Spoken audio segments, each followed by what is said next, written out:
ये हमारा रिवीजन का क्लास है और इसके बाद हम लोग आज रिवीजन करेंगे कुछ इम्पोर्टेंट लेसन्स का। तो सबसे पहले हमारा ये किंग्स एंड अर्ली रिपब्लिक के क्वेश्चंस को लेते हैं। हमारे सामने जो इम्पोर्टेंट क्वेश्चंस हमको जो दिखाई दे रहे हैं वो हमने कोशिश किया है कि बहुत ही कॉन्साइज करें। So why was the capital city of mahajanapadas fortified? इसको फोर्टिफाइड क्यों किया गया था? बिना आंसर देखे आप बताएंगे इसको कि इसको फोर्टिफाइड करने के कारण क्या रहे होंगे। जैसे कभी कभी होता है ना, बच्चे आंसर नहीं लिख पाते हैं, है ना, उनको क्वेश्चन समझ में नहीं आता है। तो फोर्टिफाइड चारों तरफ से किलाबंदी क्यों की जाती है ना, ये बेसिक क्वेश्चन है जिसको आपको समझना है। जैसे आप अपने घर के चारों तरफ चार दीवारी या बाउंड्री वॉल बनाते हैं, क्यों बनाते हैं भाई? कुछ तो कारण होंगे ना।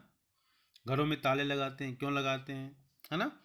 तो इसी तरह के कुछ कारणों को, और देखो, और अपने घरों को जो बड़े बड़े मकान बनाते हैं उसको उतनी ही सुरक्षा देनी पड़ती है, करेक्ट ना।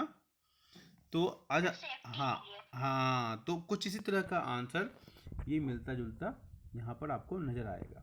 सो why was the capital city of mahajanapadas fortified? The capital city of mahajanapadas was fortified because most mahajanapadas, ठीक है, had a capital city. Many of these were fortified, which means that huge walls of wood, brick, and stone were built around them. Some rulers wanted to show their wealth and strength by building huge impressive walls. अब देखो, इसके दो कारण होंगे। एक तो हमने जैसे कहा कि हम आजकल अपने घरों को कैसे क्यों चारों तरफ से सुरक्षा प्रदान करने के लिए यूज़ करते हैं ना। हाँ, गांव में अगर जाओगे ना तो अपनी दादी माँ के घर जाओगे, नानी के यहाँ जाओगे, तो उनके जो गांव का जो मकान होगा ना, दैट हाउस, उसकी जो ब्रिक्स होंगी ना, वो काफ़ी, उसकी जो वॉल होगी ना वो काफ़ी मोटी होगी, है ना। अगर आपने ध्यान से देखा होगा या अगली बार जाना तो ध्यान से देखने का प्रयास करना। कारण क्या है कि हमको अपने घरों को सुरक्षित करना होता है, तो ये कारण उस समय भी मौजूद थे। दूसरी बात, गांव में आपने देखा हो कुछ मकान बड़े ही जो पैसे वाले जो लोग थे, गांव के जमींदार टाइप के जो लोग रहे होंगे, तो उनके मकान बड़े ही विशाल बनते हैं। और जितना ही बड़ा विशाल मकान, इसका मतलब उतना ही पैसे वाले लोग, ठीक है। और वो जितना ही पैसे वाले लोग उतना ही बड़ा खतरा, तो जितना ही बड़ा खतरा उतनी मोटी दीवार, है ना। तो उसी तरह उस जमाने में भी इसी तरह की स्थिति थी।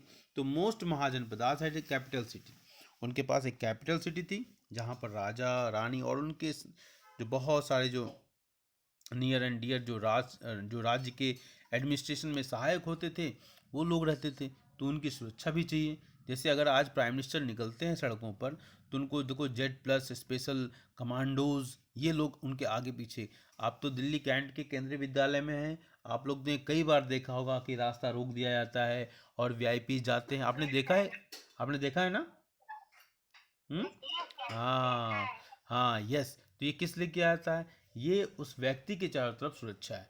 उसी तरह जो कैपिटल सिटी है उसके तरफ चारों तरफ भी सुरक्षा की ज़रूरत है, क्योंकि वहाँ रहने वाले लोग, राजा का परिवार और राजा के जो इम्पोर्टेंट जो मंत्री हैं, वो सबका सुरक्षित रहना राज्य के प्रशासन के लिए बहुत ही ज़रूरी है। देखो, इसी तरह आपको याद होगा कृष्णदेव राय के समय में दक्षिण भारत का जो गोल्डन पीरियड था वो भारत का, जब कृष्णदेव राय शासन करते थे। लेकिन किस प्रकार से उनके राज्य पर बार बार अटैक किया गया और उसकी प्रॉस्पेरिटी चली गई। तो इसलिए ज़रूरी है कि हम अगर बाह्य सुरक्षा ना करें। आज भी देखो, भारत बहुत सारे चीज़ों को परचेज करता है, जो आर्म्स हैं, एमुनिशंस हैं, नए नए टाइप के हेलीकॉप्टर्स हैं, नए नए टाइप की तोप हैं, मिसाइल्स। ये क्यों किए जाते हैं? ये इसलिए किया जाता है कि राज्य देश की सुरक्षा की जा सके। उस ज़माने में जब घोड़ों से लोग आते थे और अटैक करते थे, इसलिए दीवारें जो है काफ़ी ऊंची और मोटी। अगर आपको याद होगा कि विश्व की सबसे लंबी दीवार और ऊंची दीवार चाइना की दीवार मानी जाती है। और चाइना की दीवार में एक साथ, हाँ, 10 घोड़े, लोग कहते हैं कि 10 घोड़े एक साथ दौड़ सकते हैं, उससे ज़्यादा ही घोड़े एक साथ दौड़ सकते हैं। तो मतलब समझ लो कि कितनी लंबी चौड़ी दीवार रही होगी, अभी भी है। Getting point? Are you getting point? तो इस तरीके से सुरक्षा एक बहुत बड़ा इशू होता है जिसमें फोर्टिफिकेशन की एक कारण जो है। Forts were probably built because people were afraid of attacks from other kings and they needed protection. The king could easily control the land and people inside the fortified area। ठीक है, तो जो fortified area है उसके अंदर control करना आसान होगा, लोगों से राजा को टैक्स भी लेना होता है। तो ये सब सारी चीज़ें एक सीमा के अंदर होंगी, एक लिमिट्स अगर लगा दिया जाता है तो उसमें चीज़ों को मैनेज करना आसान हो जाता है। ठीक है, जैसे खुले में अगर हम स्कूल चलाएं, क्लास लें और बंद कमरे में क्लास लेना, तो दोनों के इम्पैक्ट में अंतर होगा, टीचर को कंट्रोल करना आसान हो जाएगा। Are getting point? चलिए, who were most powerful rulers of Magadha? Magadha के जो पावरफुल रूलर कौन कौन से थे? The most powerful rulers of the Magadha were Bimbisara and Ajatashatru. ये बहुत ही पावरफुल रूलर थे। ठीक है, कौन थे? बिंबिसार। देखो, बिंदुसार और बिंबिसार में आप अंतर करना। ठीक है, बिंदुसार के बारे में जानते हैं आप लोग? अभी आगे पढ़ना है कि पढ़ चुके हो आप? मुझे तो इस समय याद नहीं आ रहा। हाँ, बिंदुसार और बिंबिसार। ठीक है, तो दोनों अलग अलग हैं, इसका ध्यान रखना। एक हर्यक डायनेस्टी, ठीक है, और एक मौर्यन डायनेस्टी। तो Bimbisara and Ajatashatru were two very powerful rulers who used all possible means to conquer other janapadas. ठीक है, दूसरे जनपदास को इन्होंने कैप्चर करने का प्रयास किया। महापद्मनंद। महापद्मनंद की कहानी आपको याद होगी, जब चंद्रगुप्त मौर्य का आपने सीरियल देखा होगा, उससे आप रिलेट कर सकते हैं। तो Mahapadmananda was another important ruler who extended his control up to the north west part of the subcontinent. लेकिन वो धीरे धीरे इतने वैभव विलास में लग्जरीज लाइफ जीने लगा, जिसकी वजह से क्या हुआ कि राज्य का जो एडमिनिस्ट्रेशन था कमज़ोर होता गया।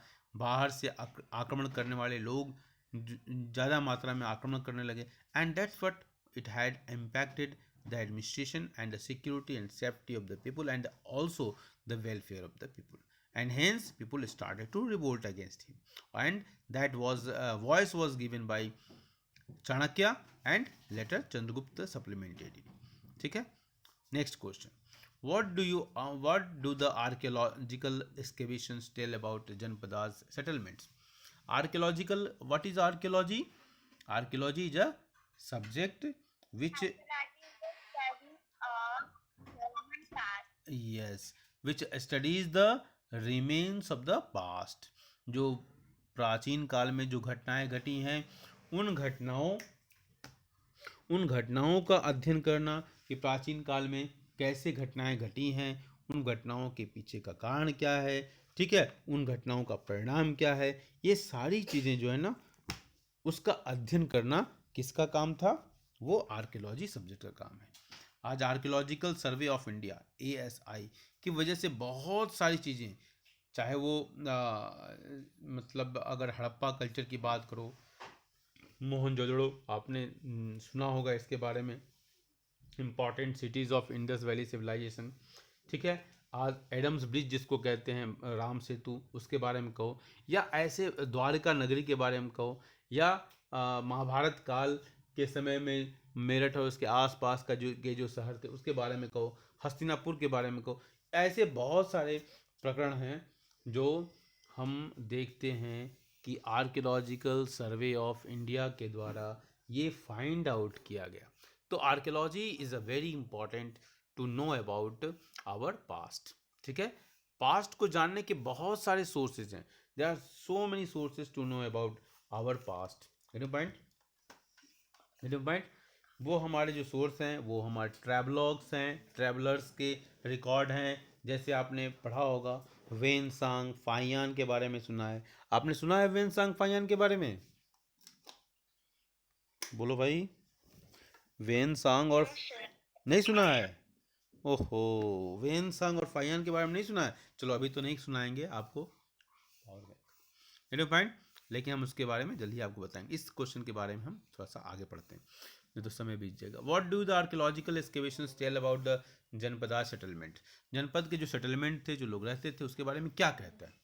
तो archaeologists have excavated a number of settlements in janapadas such as Purana Qila in Delhi, ठीक है, Hastinapur near Meerut and Atranji Khera near Etah. The last two are Uttar Pradesh, ठीक है, ये दोनों उत्तर प्रदेश में है, याद रखना, ठीक है।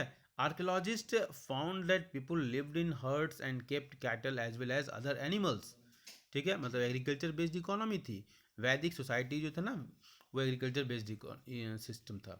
दे also grew a variety of crops, rice, wheat, barley, pulses, sugar canes, sesame and mustard. तो ये उनके समय के कुछ सेटलमेंट के बारे में, वहाँ जो लोग रहते थे। पहले उसने क्या बताया कि कुछ स्थानों के बारे में थोड़ी चर्चा कर दी, ठीक है, और इसके बाद उन्होंने क्या बताया कि वो किस तरह के भोज्य पदार्थ, खाने की चीज़ों को वो यूज़ करते थे। तो जो आंसर लिखने का जो पैटर्न है, अगर लॉन्ग आंसर है 4 मार्क्स का, तो इस तरीके से हम प्लान करेंगे। Are getting point ब्लूटा?